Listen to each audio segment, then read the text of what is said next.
बड़ा आश्चर्य लगता है जब कई बार लोग समय सार को अपनी स्वच्छंदता के लिए पोषण करने लगते हैं। एक्चुअली क्या हम लोगों की आदत हो गई है, हम लोगों को कहीं छल ग्रहण करना हो ना तो हम बहुत तत्परता के साथ वहां पर एकदम तैयार खड़े रहते हैं, क्योंकि हमारी अनादिकालीन फितरत यही है ना, हमारा नेचर ऐसा है कि हमने कभी सत संस्कारों को अपने भीतर आने ही नहीं दिया। तो जब कभी भी यदि कोई बदलाव होता है, कोई परिवर्तन की हवा बहती है, तो हम सबसे पहले उन सत संस्कारों के ऊपर ही क्या करते हैं, गोली चलाते हैं। और ऐसे ही होगा, कोई मान के चलो घर में जाके गुस्सा कर रहा है तो हम क्या कहेंगे, ये इतना समय सार पढ़ते हैं और तुम गुस्सा कर रहे हो, तो समय सार हाथ पकड़ के गुस्सा करवा रहा है क्या?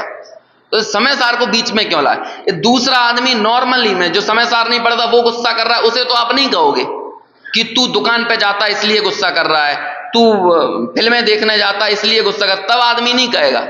लेकिन कोई समय सार पढ़ने आ जाए और कदाचित अपने वर्तमान औदैहिक भाव के कारण क्रोध करने लगे, तो क्या कहोगे? अब समय सार के कारण गुस्सा हो रहा है, समय सार के कारण किसी के जीवन में व्रत नहीं आ रहे, समय सार बोलता है हाथ पकड़ के कि तुम व्रत पालन मत करो। समय सार तो ये कहता है कि व्रत पालन करते समय भी मैं आत्मा हूं ये जानो, इतना कहता है। तब जाकर वो व्रतों के ऊपर क्वेश्चन मार्क लगाता है। लेकिन अपनी आदत है, इतने प्रवचन सुनने जाते हो, इतना स्वाध्याय करते हो, यही बात कर्णानुयोग को लेके भी कह दी जाती है।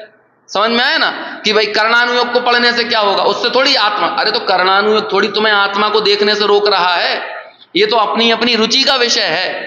कोई भी अनुयोग आपको वीतरागता के मार्ग से बाधित थोड़ी कर रहा है। अब ऐसे ही लोगों ने सारे के सारे आरोप किस पे मढ़ दिए, समय सार के ऊपर बढ़ दिए। हमें हमारी दुनिया की अन्य विषय कसाएं नहीं दिखती हैं और सारी चीजें नहीं दिखती हैं, सब जगह हमें यही दिखेगा कि तुम समय सार सुने थे इसीलिए। आज पूरी दुनिया मिलके मुमुक्षुओं के ऊपर वो करती है, टारगेट करेगी कि ये लोग इतना स्वाध्याय करते हैं, इनमें दम है तो मुनि बन के बताएं। अरे तो भाई मुनि नहीं बन रहा है ये उनका अपराध है, लेकिन स्वाध्याय करना अपराध थोड़ी है। यदि संयम जीवन में नहीं आ रहा तो इसके लिए एक विभिन्न चीज काम कर रही है। संयम नहीं है जीवन में, लेकिन संयम नहीं है इस कारण से स्वाध्याय थोड़ी खराब हो जाएगा। लेकिन आपने क्या किया, संयम नहीं होने को स्वाध्याय के ऊपर टारगेट करने वाला बना लिया। और आप क्या करोगे, स्वाध्याय की परंपरा को अलग कर दोगे, ज्ञान की परंपरा से लोगों को हटा दोगे, इनके शास्त्रों को बाहर निकाल के फेंक दो। है उनने किया क्या, कुछ नहीं। पूरी दुनिया में सब तरह से अटैक हो रहा है, यूट्यूब पर, टीवी पे, लाखों लाखों लोगों के सामने, और वो लोग कोई किसी के ऊपर कोई अटैक नहीं कर रहा है। वो एक ही काम कर रहे हैं, उन्हें जो समय सार पहले पढ़ने मिला था उनके गुरुदेव के द्वारा, वही का वही समय सार आगे पढ़ रहे हैं, आगे बांच रहे हैं, आगे लोगों तक पहुंचा रहे हैं।